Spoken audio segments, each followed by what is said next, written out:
Well, welcome back. We took a little break and we're back. And last time we talked about belief and doubt and the role of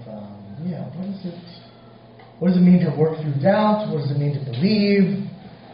How do we trust? Who do we trust? And that's the second word. Right? So we started with we moved to believe, and now we're moving to we believe in one God. So think about what does it mean to believe in God? Who is God? Does God exist? How do we know? Right? Think about the question of God's existence. We might take it for granted in a lot of ways, being in a church community, but this is a fundamental question that's been in the background of human existence for a long time. This question of is there someone or something out there? This is obsessed. Philosophy has been focused on this question for thousands of years in various traditions. Can we know that there's a God? Is it possible to know, or is it mainly a leap of faith that we believe in God? Is there any way to get closer to knowing from a leap of faith, or is it an absolute blind leap of faith? What's the role of things like experience, or logic, or reason, or culture, or science in answering this question? So, in these next couple class sessions, or actually the next few, we're going to really explore this question of God's existence. Does God exist? How do we know? How do we think about this? And I think this will inform our conversations with those who don't believe. Right? Often we run into someone who has no belief in God. And so we can think about, well, where do we start? And how do we have this conversation? So I'm taking it from a bit of a skeptic's point of view. I'm not assuming the answer as we get started. Part of that is, for the recording's sake. And part of that's for, if someone were to if you were to invite a friend who is really struggling with this question, I don't want them to feel like they're being pushed out because everyone's a believer, but they're the only unbeliever. So we can think about belief in God. And today I want to start with the question of human nature. Is God rooted somehow in human nature? Is there any evidence for this? And what does this look like? What do we do with this? And today we're going to look at a little bit of the science in this and try to think about how we can personalize this science in different ways. But the question is, well, if God is in human nature, where would we start? And one place we can start is in looking at how we think. How we think is our cognition, what our minds are like. And many scientists argue that humans, at least most humans, this is statistical, most humans have what they call a cognitive predisposition. Right? That means your mind is oriented towards thinking about reality in terms of you want to have religious explanations. So most humans, when they think about reality, and they think about, well, how do I explain reality, will come up with religious explanations. And not just any sorts of explanations that are more intuitively satisfying. So there are some explanations that are more satisfying on the basis of intuition than other explanations. And we can think about, things that are extremely, there's some concepts that are very hard to grasp, and some concepts that are easier to grasp, and we can think about more abstract concepts, what's more abstract, more intuitive, and there's a range of this, right? Is anyone here an intuitive mathematician that you just get math? And, a couple hands. Is anyone here not an intuitive mathematician? Feels like raising their hand. Okay. Does anyone here have perfect pitch or musical ear? Okay. Is anyone tone deaf that wants to raise their hand? You don't have to raise your hand. But you can think about the spectrum of the sort of intuition versus not having that intuition. And, some religious explanations are like that for some people and others aren't. And most of what we believe comes from mental tools working below our conscious awareness. A lot of what we believe emerges from this. This is what cognitive science of religion argues as as one of these scientific disciplines that looks at this question. And then culture comes into that and will mold these. And one major cognitive scientist of religion today is a guy named Justin Barrett. And if you want to read a couple books about this question, he's a Christian actually. So he went to Calvin College and was at Oxford. I think he was professor at Oxford for a long time, heading their Center for Anthropology there. And then he's a native Californian, so he came back and now was at Fuller Seminary doing research on this. But he asked this question, well, why do people believe in God from a scientific perspective? And he's interested in the mind and how we think. So he wrote a number of books, a ton of articles on this question. And his answer is because of the design of our minds. That's why we believe in God. At least that's how we get started believing in God. He says that believing in God is almost an inevitable consequence of the kind of minds we have, and that belief in an all-knowing, all-powerful God is intuitive and natural. Not believing in God, atheism, requires a lot of effort, right? What he calls cultural scaffolding, cultural support. You really need to have the whole culture buy into atheism to support it at all, and it takes a lot more metabolic effort, a lot more affluence, and a lot more energy to create an atheistic culture. So if we look at retention rates, for example, from some recent studies, atheists are at the very bottom. Right? And the more culturally embedded forms of theism are at the top that have, you could see, this is in the U.S., so you could see Greek Orthodox, how many of these are immigrants that we're talking about. But what's interesting in this, the point of why I'm showing you this is atheism's at the bottom of the least degree of retention if you want to pass it down from generation to generation in America, right? So it has trouble in America. And even in China, it's amazing how fast religions like Christianity spread. And you can think about this question. Barrett says this. He says, widespread conscious rejection of the supernatural appears to require either special cultural conditions that upset the function of natural outputs of maturing cognition, cognitive effort, or a good degree of cultural scaffolding, cultural support. This is his work from Anthropology, Center for Anthropology, at Oxford, and you say, okay, well, this is interesting. Question, Bruce. Yeah. Does he mean that monotheism is the natural state, or just belief in could be many gods or just some gods? Well, yes, we'll get to that in a second. I think it's the next slide here. So especially intuitive theism. So monotheism is the most natural. That polytheism will emerge, but polytheism tends to gravitate towards a monotheism. And we see this even in Buddhism.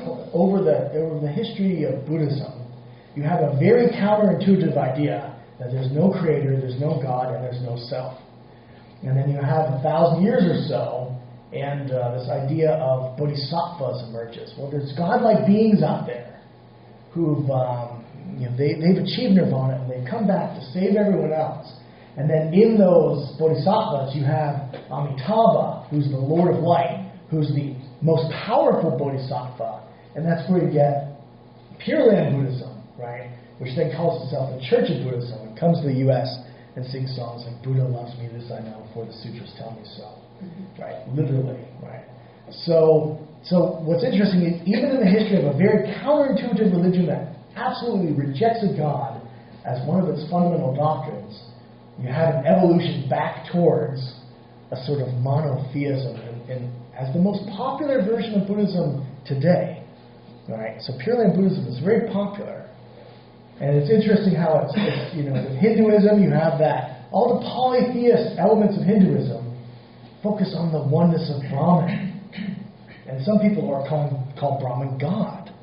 Right? And talk about Brahman as love. Even though Brahman is supposed to be without distinction. And so it's interesting, even historically, you find religions that aren't monotheistic gravitate towards that, right? And so this is Barrett's work and others' work. I give you a couple atheists who talk about this. Paul Bloom's an atheist. There's a lot of evidence. He's at University of I think he's at Yale. But there's a lot of evidence that some of our foundations of our beliefs are hardwired. Deborah Kellerman, another atheist, says that children are born intuitive theists. Humans are born as intuitive theists.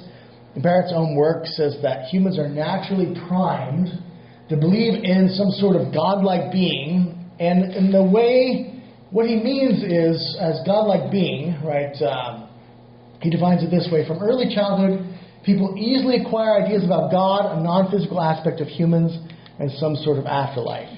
And this is some sort of all-powerful, all-knowing creator God specifically. These are the elements of God that is researched on children as early as he can interview them. In atheistic cultures, he's discovered this is really prevalent in most kids, in most places, in most times. And atheism is very rare as a natural concept. And even kids who don't believe in God know exactly what God is. And so you can think about your own history. Think about what an abstract concept God is. Right? This idea of some sort of transcendent, invisible, all-powerful being that you've never had experience of, and how natural that concept is. Right? If anyone's ever taught you that concept, or you thought, wait a second, if you reacted to God as you would react to something like quantum physics, where someone shows you an equation, you say, I just don't get it. But everyone seems to get the concept of God, whether they believe it or not. And so some people ask the question this way: would children reared with each other, with no cultural input, would they develop a belief in God? And all these researchers actually say yes. What's interesting is you have these folks across the board who disagree on the specifics, but they all agree on this aspect of intuition and its relation to this idea of God. And so there is a strong case to be made that there is something about God that is in human nature. At least human nature starts being primed for this concept of God. We get it very easily. We understand the very concept easily. But then when we get to our teens, we get more critical of this concept. And there's a question, do you own this concept or not? Culture plays a huge role in that, right? Culture plays a huge role whether you accept this concept or not. That you get, atheists know exactly what they're rejecting when they reject this concept of God. It's not that they're confused about the concept. And so that's what seems to be intuitive. We get this. You don't have to be indoctrinated with the idea of God to learn it, right? And so folks like Richard Dawkins who say, well, no one would ever come up with the concept of God unless there was indoctrination. All this research tends to falsify Richard Dawkins' indoctrination hypothesis. And it seems like this stuff happens irrespective of culture as far as we can tell. So he says you'll have natural propensities towards believing in some kind of God, and in particular a super powerful, immortal, and personal creator. That's the sort of God that folks believe in and will come up with zero input as far as we can tell. And the second you start talking about this God, you can very easily go and say, oh, I can actually tell you who this God is. So it's very easy. People's minds are primed, especially children. And children are very easy to evangelize to because they have these concepts already, even if parents, even if culture is trying to get rid of them. But then teenagers are quite different. And so we have children in the human mind. The human mind does not have a natural propensity to believe in something like the flying spaghetti monster. If you know anything about the flying spaghetti monster, it's sort of an atheist way to mock the Christian doctrine of creation. Saying, well, that's... This idea of the Christian God makes no sense. We may as well believe in some sort of flying spaghetti monster who is extra-dimensional and all these other things. But this is not something that is at all intuitive, and it doesn't make sense to us. Right? We just don't think in terms of this.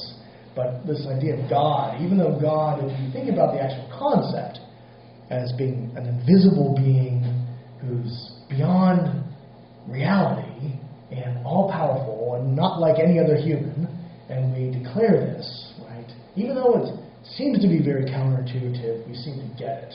So that's this research. So we can think about this. I think that's a good starting place when we think about the concept of God. Before we get into any logic, before we get into personal experience, before we get into philosophy, we can say, okay, well, our minds seem primed for this concept. And is there significance to that? We can look at folks who study the brain.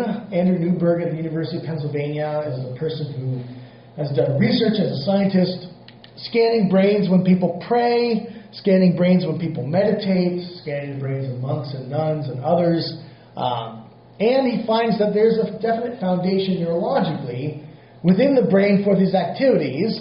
And his conclusion is that the human impulse towards religion is rooted in the brain, in the biology of the brain. So this is other evidence supporting this idea that there's something in human nature that makes us religious, and specifically religious towards this idea of God.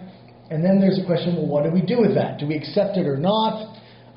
He argues neuromechanisms such as these wouldn't have evolved in the first place if there weren't some corresponding reality. So interesting, Newberg is a scientist who says that if there wasn't something out there, our brains would never have evolved to interact with it. Right? So life exists as a real thing. Photons exist.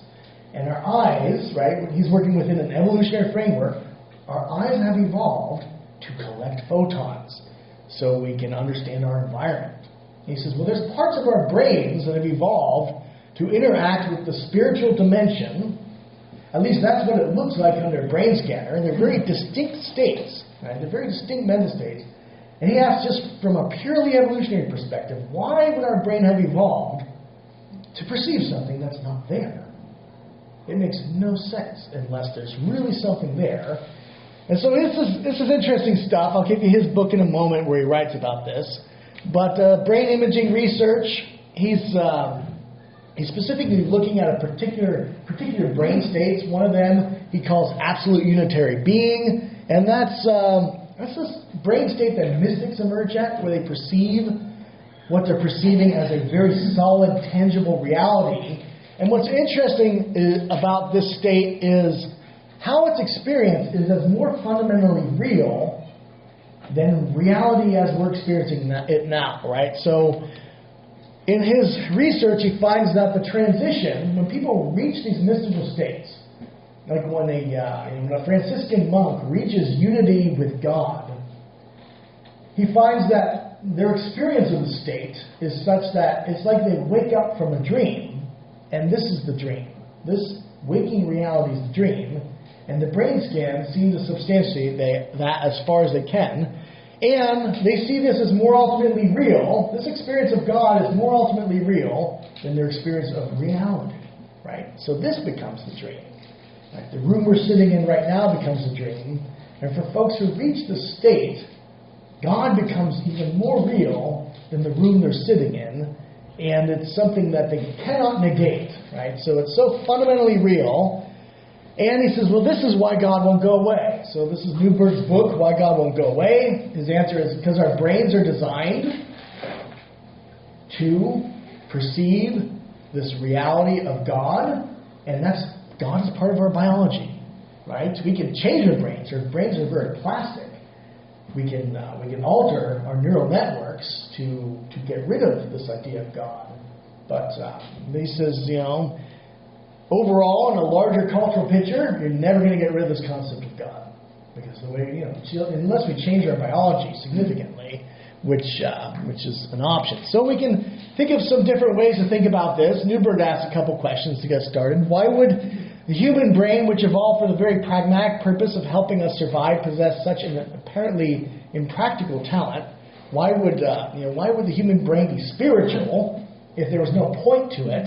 What evolutionary advantage would a mystically gifted mind provide? He asked that. And he says, if transcendent reality does in fact exist, it seems that the human brain has evolved to experience it, in the same way our brains have evolved to experience light. And so we can think about these questions. And these are the questions about human nature. And we can think about a couple other questions to get us started.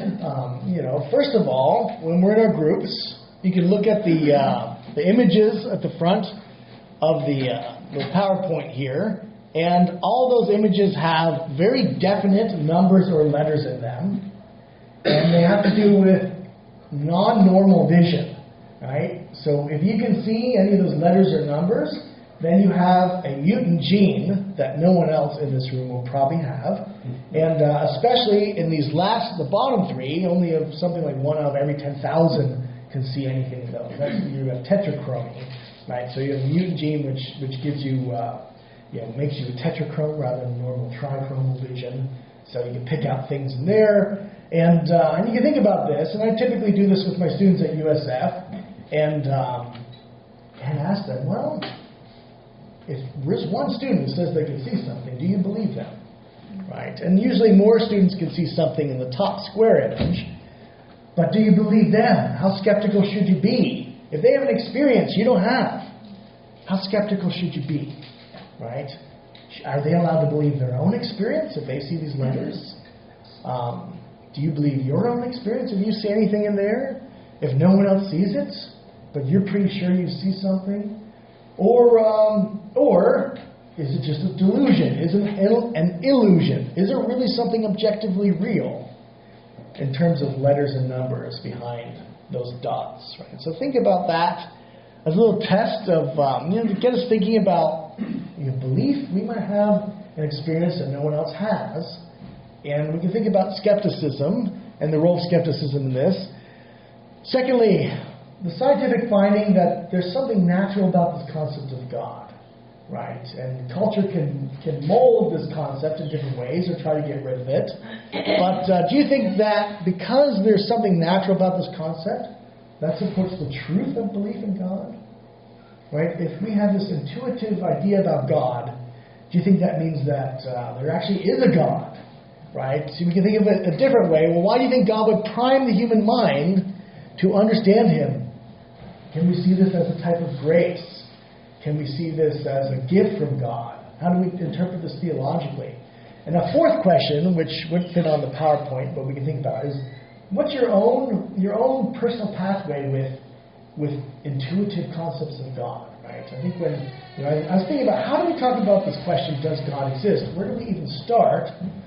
And it seems like personal experience is a natural place to start, right? And so this is a very broad personal experience for everyone without getting into any specific arguments or any specific testimonies or anything. But to start with, ever since I was a little kid, I thought God existed. I mean, that was my own experience, right? As a kid, I always thought, that there has to be some sort of God. I always felt that growing up, but didn't really know anything about this God in any specific ways when I was very young.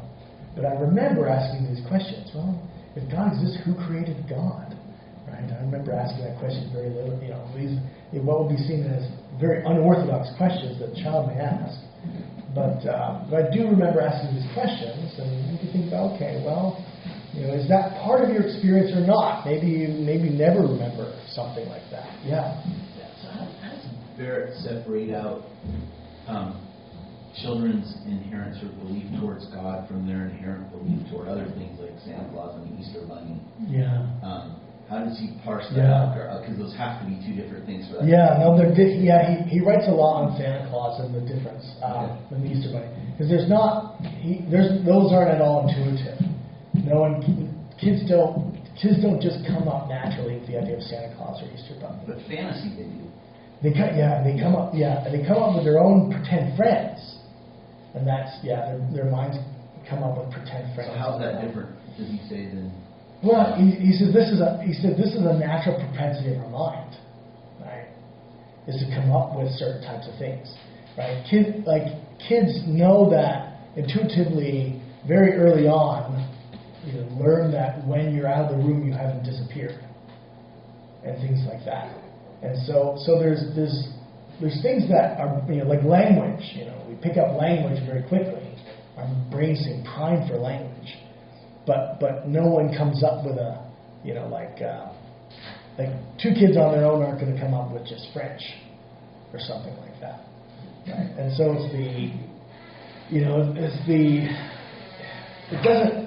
he doesn't think it means it's true necessarily. He says it could be true, maybe it's not, because pretend friends aren't true, right? They're not real, and so some people would read this data very atheistically. They say, oh well, we just invented this concept of God. Barrett says no. He thinks it's very neutral. He thinks, well, just because our minds are naturally oriented towards this concept doesn't mean the concept doesn't exist. You don't have to throw pretend friends and God in the same category. And so, pretend friends are similar. But Easter Bunny and Santa Claus fit into that category of pretend friends. So you can mold that tendency to have them believe in other beings. But no, the kids don't confuse them with God. God has God's own Is category. there something different about God, that God's like all powerful, like that makes them different than the Easter Bunny pretend friend? Yeah. God. Does he separate that out? Yeah, and he looks at the developmental trajectory. So it's like kids start off by getting humans wrong and God right. So kids assume that their parents have a lot more knowledge than they do. So he'll do experiments where you have a box of Cheerios, and he'll ask little kids, like before a certain developmental stage, what's in this box? They say, oh, Cheerios, and it's filled with rocks. And so say, what would your mom and dad say is in the box? And say, oh, Cheerios. What would your dog say is in the box? Cheerios. And like at a certain point, they'd cut out the dog as having that sort of knowledge. I skipped a step. But then what we'll do is we'll show them what's in the box. It's actually rocks. And they'll be surprised. Oh. And then they'll say, well, what would your mom and dad think is in the box? Rocks. What would your dog think is in the box? Rocks. What would God think is in the box? Rocks. But then, they eventually they realize mom and dad don't have access to that, but God still does. And so the dog goes out first. The dog doesn't have that sort of mental access, and then the parents don't, but God. So more beings are more God-like starting off in their cognition with this sort of knowledge, but then God is the only one that remains after like 3 or 4 or something like that. Yeah, I think Rich had a hand up. Sure. Yeah. So there's a huge evolutionary advantage to beings who understand causality. Yes. Agency. Well, let's do the agency. Yeah. So why is this not just the extreme form of that?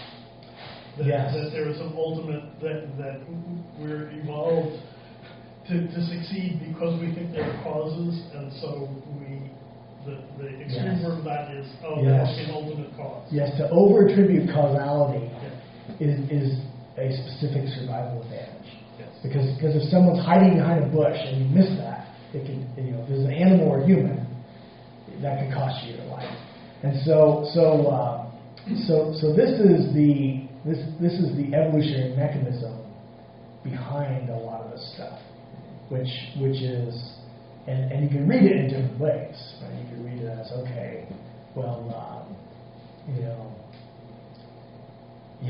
like if your brain is geared in such a way that you're looking for agents everywhere, and then you have spiritual agents too for causes you can't explain, right? And then some ultimate agent for everything you can't explain. And that's why a lot of atheists say, well, this just explains away God completely, because it's just promiscuous looking for agency, right? Like they'll, that's how they would see this. Barrett comes back and says, no, for your mind to want to seek out some ultimate explanation in terms of agency doesn't mean there isn't some ultimate explanation for everything. So, because he's saying they're making an illegitimate philosophical movement doing that. But you're absolutely right about the causality. Yeah, Shri? Yeah. You touched on teenagers. Could you say a little bit more about that? Yeah.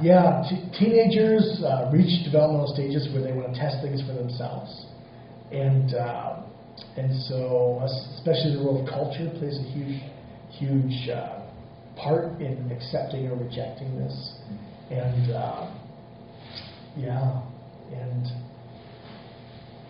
it's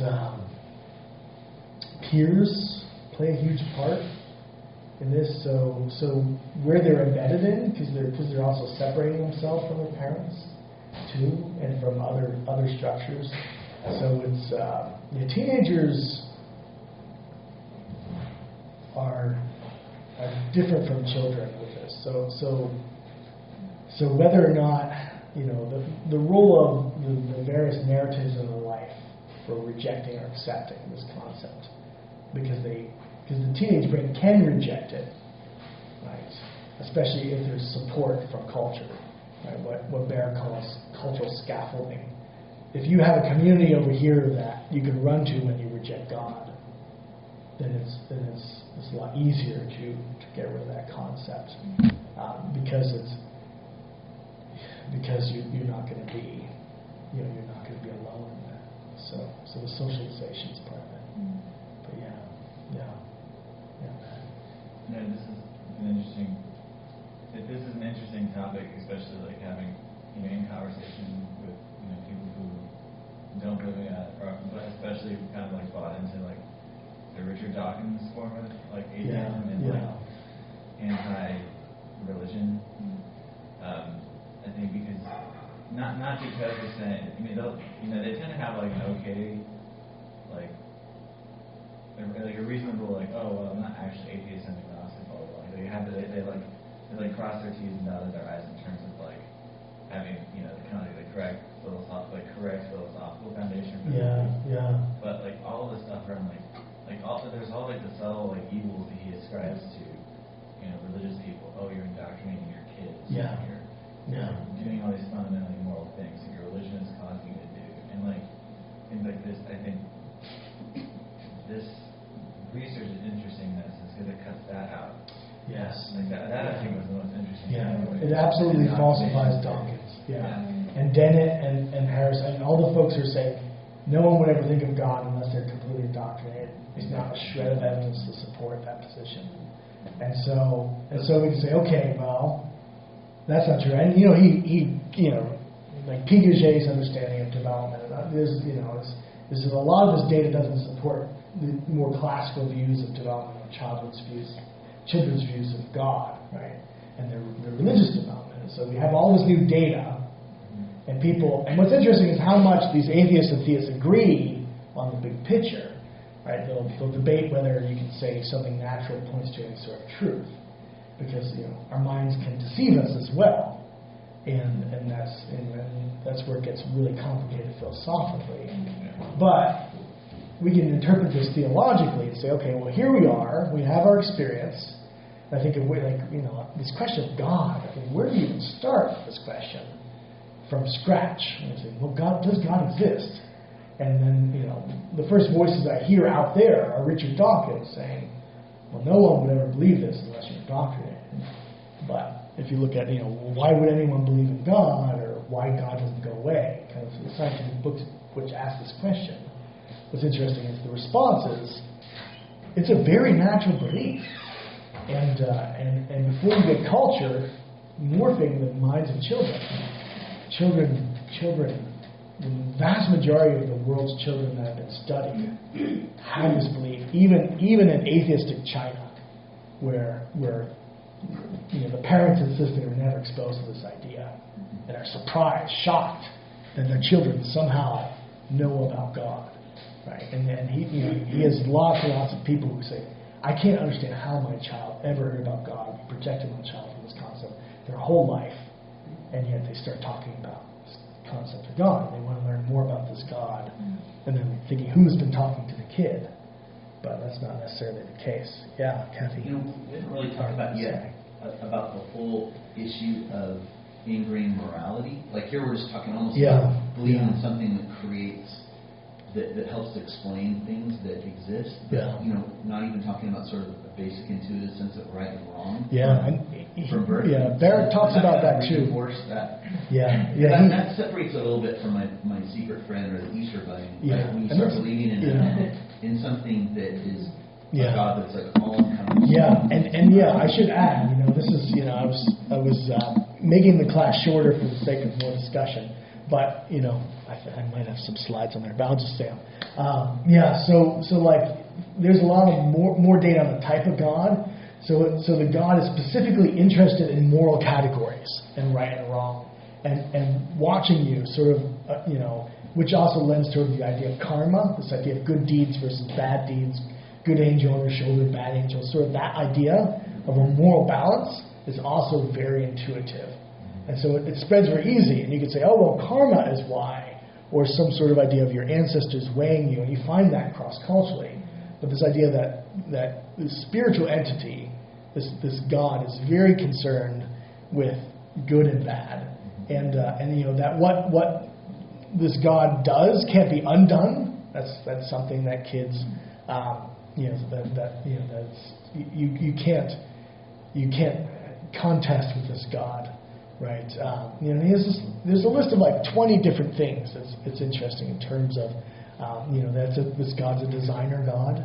And so it's very hard to teach evolution without any design component, right? And then that's kind of a practical import, is that folks will naturally gravitate towards things being designed when you give children questionnaires about, did this just, was this always existing? Was this things like that?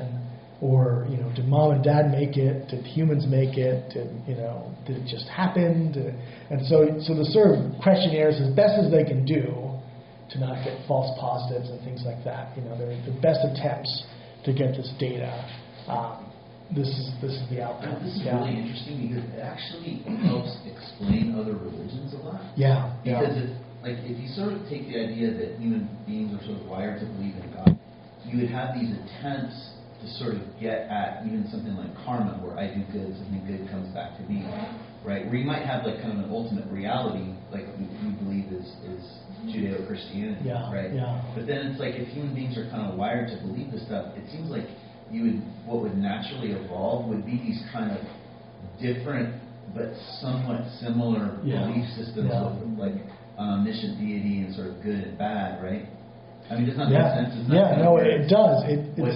That would sort of produce. It fits into. It explains a lot. So this explains a lot of why the different religions look the way they do, and the question of and there's some that are more natural than others. So and that's the whole question of retention, right? It's like atheism is extremely difficult to pass on to your children. Like if you've arrived there in your life, trying to get that to stick with your children, it might happen because they're lives. I mean, what's interesting is, like the factors influencing atheism, they're difficult and they're very sobering, because it's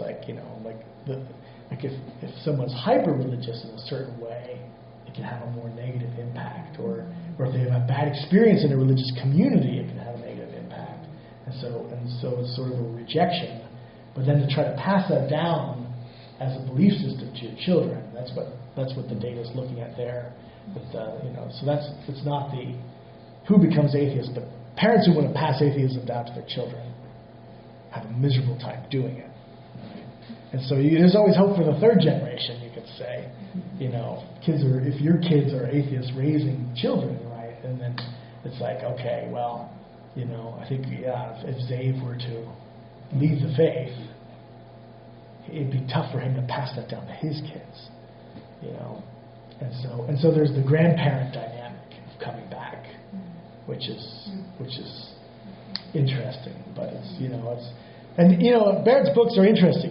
He has a whole section on how to keep your kids from a cognitive science perspective, like in the faith, and like experiences of nature, things like that. He kind of create a transcendent space, and it's really interesting sort of advice. But so there is a more practical dimension to his work that he talks about. But but it does explain a lot. Yeah, Kathy, you have your hand up. Oh, this is minor, but I think some, and I'm not justifying Dawkins at all, I totally agree with you, but I think some kinds of indoctrination that people, Christians, do to their kids are fodder. Yeah. Because there is indoctrination in the name of religion that is really not good. Yeah. And actually, as you're talking about too, it turns on itself. It actually doesn't necessarily, or often doesn't produce, it has a counter effect. Yeah. That kind of indoctrination is kind of amoral. Yeah. So I think, unfortunately, the part that's not good is the one that people pounce on. Yes. Versus sharing the good with your kids, spreading it out, but not indoctrinating. It's not. I wouldn't use the term indoctrinating. Yeah. Because to me, it has a bit of a negative connotation. Yeah. I would say exposing them, spreading out all the truth, and telling your stories to them, and then they choose, not forcing. Yeah. Yeah. And perhaps if people saw more of that, they would be less prone to. Yeah. Yeah.